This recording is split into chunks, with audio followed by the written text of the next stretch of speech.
Good evening 10th class. Welcome to Shri Vinayak tutorials. आज हमको revision करना है साइंस का, क्योंकि अब साइंस का एग्ज़ाम है 10th क्लास का।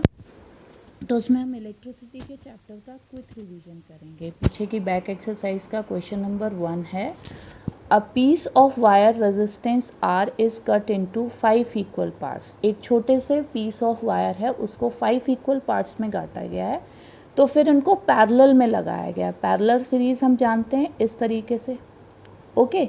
सो इनको पैरेलल में लगाया गया है। इफ़ द इक्विवेलेंट रेजिस्टेंस, अगर इनकी इक्विवेलेंट रेजिस्टेंस इस कॉम्बिनेशन की आर डैश है, तो then the ratio of R and R dash.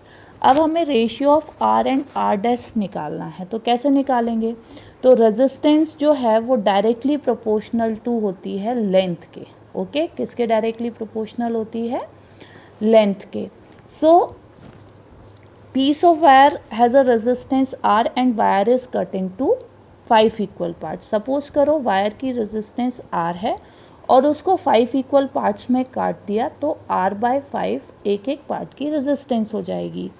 अब ये सारे पार्ट्स हैं वो पैरेलल में जोड़े गए हैं, तो जब ये पार्ट्स को पैरेलल में जोड़ा गया है तो इनकी रिजल्टेंट जो रेजिस्टेंस आएगी वो आएगी 1/R/5। This will be plus 5 times. कितने? इसको 5 टाइम्स हम क्या करेंगे? प्लस करेंगे इस तरीके से। सो जब हम इसको ऐड करेंगे, सो हमारे पास रिजल्टेंट रेजिस्टेंस क्या आएगी? 5/R, 5/R जो भी है एडिशन करके आएगा, तो वो आएगी हमारे पास 25/R। कैसे आएगी 25/R? देखते हैं। It will be 5/R plus 5/R plus 5/R plus 5/R plus 5/R 5 times, so आएगी 25/R। R will be the LCM, okay. Now R dash is equals to कितना आ गया? R 25/R।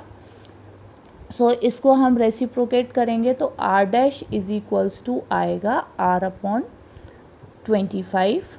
सो इसको reciprocate करेंगे, ये नीचे आ जाएगा। So R dash upon R is equals to 25। So इनका रेशियो आ गया 25:1। So option D is correct. Now next question, okay. Next question में क्या बोला है? Which of the following terms does not represent electric power in a circuit. इसमें से कौन सी टर्म्स इलेक्ट्रिक पावर को रिप्रेजेंट नहीं करती हैं? तो जो इलेक्ट्रिक पावर है हम जानते हैं कि किससे रिप्रेजेंट होती है? Electric power is represented by what? So electric power is represented by P, that is V product of V and I. So it is P is equals to V into I. So आगे option कौन सा है? P is equals to VI, C option correct होगा। Now next question is what? An electric bulb is rated 220 volt and 100 watt. When it is operated 100 volt, the power consumed will be. अब हमें इसमें क्या करना है? Power का formula use करना है और पावर को कैलकुलेट करना है। सो हम इसको कैसे कैलकुलेट करेंगे? P is equals to V square upon R, okay. P is equals to V square upon R. अपना फॉर्मूला लगाएंगे, फॉर्मूला लगा के इसको सॉल्व करेंगे। V इज इक्वल्स टू कितना है? 220, okay. And P is equals to 100, P is equals to 100। So इसको हम कैलकुलेट करेंगे। कैलकुलेट करने के बाद आगे P is equals to V square upon R आएगा, तो 110 का स्क्वायर अपॉन 484 को सॉल्व करके हमारा आ जाएगा। सो आंसर आएगा 25 watt, okay. So D option will be correct. अब 484 कैसे आया? Resistance is equals to 220 square upon 100। So 0 से 0 कैंसिल, इसको कैलकुलेट करेंगे तो 484 ओम्स आएगा। इसका स्क्वायर इंटू 220, इसको हमने कैलकुलेट करके इसको आगे हमारा आंसर आ जाएगा। Now next question. Next question में क्या बोला है?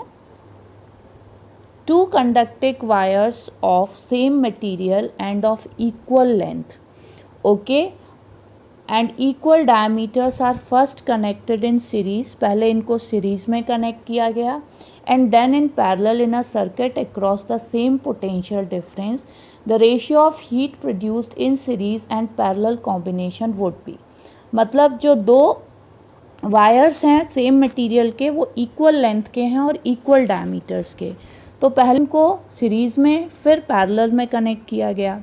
सो अगर पैरेलल में कनेक्ट किया गया है तो उनका हम रेजिस्टेंस कैलकुलेट करेंगे तो क्या आएगा 1/r पैरेलल में, so 1/r plus 1/r is equals to 2/r, okay. So r will equal to what r/2, ये हमने कैलकुलेट कर ली।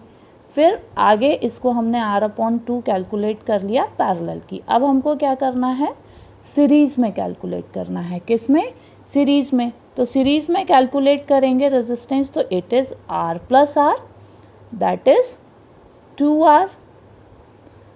2r आ गया। अब हमें क्या करना है for same potential difference the ratio of heat produced in the circuit, ठीक है। तो ratio will be what r/2/2r, okay. So it will be 1:4, ये हमारा आंसर आ जाएगा। नाउ नेक्स्ट क्वेश्चन है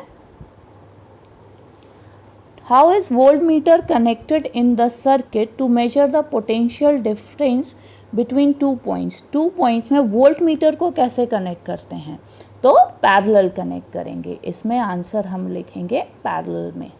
अ copper wire has diameter 0.5 millimetre and resistivity 1.6 into 10⁻⁻8 ohm. What will be the length of this wire to make its resistance 10 ohm. अब हमें resistance क्या बनानी है 10 ओम बनानी है, तो resistance is equal to this proportion upon L/A।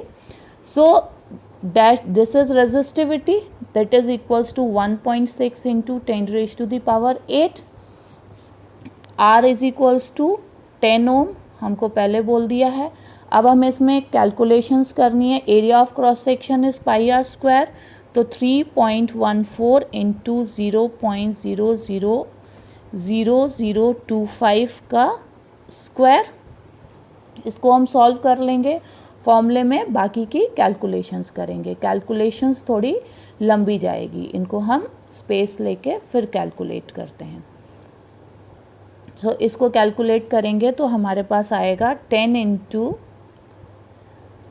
0.000000019,625, ये calculate करके आएगा अपॉन 1.6 इंटू 10⁻⁻8। जब हम इसको कैलकुलेट करेंगे तो हमारे पास फाइनल आंसर आ जाएगा 122.72 मीटर। This is L। सो हमें रेडियस निकालनी है, रेडियस आ जाएगी 0.0005, okay, area of cross section. फिर आगे इसको कैलकुलेट करेंगे तो हमारी रेजिस्टेंस आ जाएगी 2.5 ओम। ना इसके बाद हमें क्या करना है R'/R।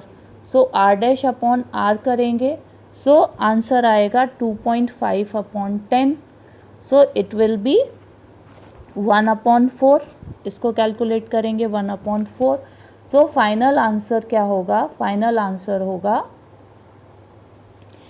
R' is equals to 1/4R, that is equal to new resistance will be 1/4 times। New resistance क्या होगी 1/4 टाइम्स होगी। Now question number 7। Question number 7 में बोला है the values of given resistance in the correspondings are given, तो plot a graph between these. तो इनके बीच का ग्राफ मैं आपको रफली आइडिया देती हूँ, कुछ ऐसा बनेगा। ये हमारा ग्राफ है, यहाँ पर हम वोल्टेज लेंगे और यहाँ पर हम करंट लेंगे एम्पेयर में। यहाँ पर रीडिंग्स लगाएंगे 2, 4, 6, 8, 10 करके, फिर यहाँ रीडिंग लगाएंगे 1 2 3 4। सो स्ट्रेट अवे इसका जो ग्राफ बनेगा वो स्ट्रेट लाइन बनेगा। ये जो हम ग्राफ बनाएंगे वो स्ट्रेट लाइन में प्लॉट होगा। Okay, so question number 8, when a 12 volt battery is connected across a unknown resistor, there is a current of 0.25 meter ampere in a circuit, find the value of the resistance of the resistors। तो इसमें simply है, Ohm's law लगेगा। Ohm's law लगाने के लिए V is equals to I R, या आपने formula लगाया, यहाँ पे आपने वैल्यूज़ पुट की। V is equals to 12 volt, I is equals to 2.5 and इसको चेंज कर लेंगे एम्पेयर में, तो ये आ जाएगा 0025 एम्पेयर डिवाइड के। So resistance will be what, 12 upon 0.0025 is equals to 4800 ohms. Okay, उसको आगे चाहें तो आप चेंज कर सकते हैं, यूनिट्स को चेंज करना चाहें तो करें, वरना ऐसा कोई खास ज़रूरी नहीं है। नाउ नेक्स्ट क्वेश्चन में क्या बोला है, a battery of 9 volt. Okay, a battery of 9 volt is connected in series with resistors 0.2 ohm, 0.3 ohms, ये etc. Now it is saying that how much current will flow through the 12 ohms resistors, 12 ohm की resistor। तो पहले तो इनको add कर लेंगे सारी resistance को। जब हम सारी रेजिस्टेंस को ऐड करेंगे हमारा आंसर आएगा 13.4 ओम। फिर ओम्स लॉ लगाएंगे, V is equals to I R, हमने ओम्स लॉ लगाया, तो इधर हम 9/13.4 करेंगे, सो हमारा आंसर आएगा 0.67 ampere. Okay, so there is no current division is series, so the current through 12 will be same as 0.67। now question number 10 में क्या बोला है, क्वेश्चन नंबर 10 में बोल रहे हैं कि how many 176 ohm resistor in parallel are required to carry 5 ampere current and 220 volt line। so हम पहले लिख लेते हैं, current is equals to how much, 5 ampere and potential differences, या ही होता है पोटेंशियल डिफरेंसेस 220 वोल्ट। अब हमें क्या करना है, सीधे फॉर्मूला रखना है, R is equals to V upon I, that is 220 upon 5, it will be 44 ohms। Okay, now X number of resistance, okay, X number of resistors of resistance this much are equivalent। so हम इसमें X की value को calculate करेंगे। कैसे calculate करेंगे देखिए, it is 1/44, क्या होगा 1/44 is equals to 1/76 plus 1/76 plus 1/76 to X number of times, so it will be 1/44 is equals to X upon 176, so X की वैल्यू आ जाएगी 4, तो 4 will be the answer।